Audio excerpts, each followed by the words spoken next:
Well, good afternoon, ladies and gentlemen, and welcome to this edition of Sin Beyond and Through with Monty. As of now, I'm sure that all of you have heard of the Shanquella Robertson case, the 25-year-old young woman who was found dead in Mexico, and it is highly probable, actually an assurance, that she was beaten to death. But I want to do this video here to take this into a different direction. And I want to clear up some misunderstandings that people may have about the arrest process. Because people are stating things that are just not true as far as the prosecution of these individuals go. What they are stating is that because it happened in Mexico, that it's going to be hard to prosecute or hard to get a conviction or even impossible. Now, I want to assure you guys who are looking for justice that that is not the case. You know, FBI opens investigation into the death of a Charlotte woman in Mexico. It should have been murdered in Mexico. No alcohol poisoning. She was murdered. But what I want to shed light on is the powers of the FBI because they obviously are involved right now. Now, to clear things up, people need to understand that the FBI has extraterritorial powers, particularly in a country where it has a treaty at or a treaty with. The United States and Mexico does have a treaty.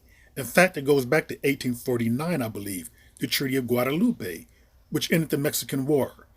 So the United States and Mexico will cooperate together in this investigation, and you can rest assured that these individuals responsible for this young woman's murder will be brought to justice.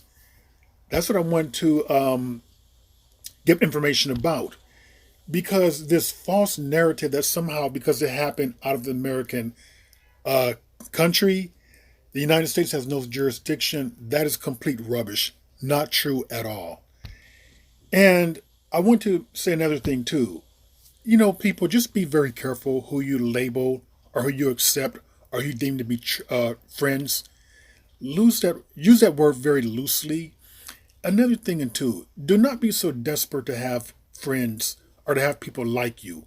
I'm not saying that this is the case with Shanquella, but I have seen it a great deal where people love to be popular, they love to be liked, they love to be accepted, and it's almost like they will accept the wrong people into their circles who should not be there.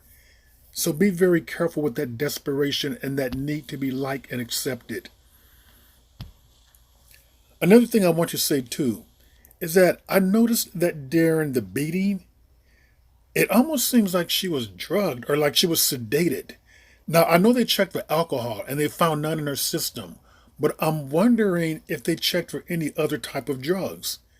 Because it looks like she was just, obviously you've seen the video, which I've seen, that she was naked, that she was just lying there and pretty much not fighting back. But I was just thinking, someone said that it looked like she was beaten beforehand. But when I seen it, I'm thinking it looked like she was sedated or something, like they had given her something before that. And I'm just wondering if she was taking a shower because she was nude or getting prepared for one. And I heard someone say that they may have taken her from the shower or back into something around that. But anyway, her clothes were off. I want to bring up something else. The Mexican authorities initially stated that it was alcohol poisoning or there was no foul play involved. Yeah, alcohol poisoning and there was no foul play involved. But the medical examiner clearly stated that both of her lips were busted. They were split. She had a knot on her head, a contusion to her eye.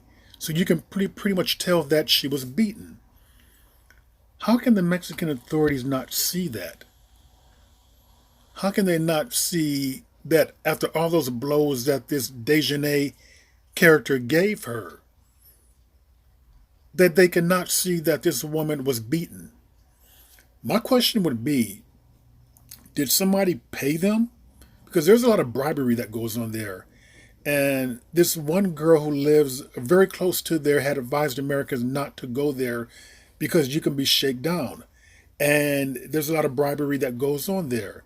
So I'm wondering if someone in this particular party gave the Mexican authorities money for them to state what they have stated about it being alcohol poisoning and there was no foul play involved, when visibly you would have had to have seen that her face was beaten, that this woman had gotten into an altercation or fight somehow. And then I'm wondering, was that the reason why the parties were allowed to leave? So it seems to me that there was some type of money that was paid out. But I wanted to give this quick video, that information involved in there, because just because it happened in a foreign country does not mean that the FBI cannot make arrest or prosecute the individuals who are involved in this crime. So with that being said, that is another edition of Seeing Beyond and Through with Monty, and I will see you all beyond and through.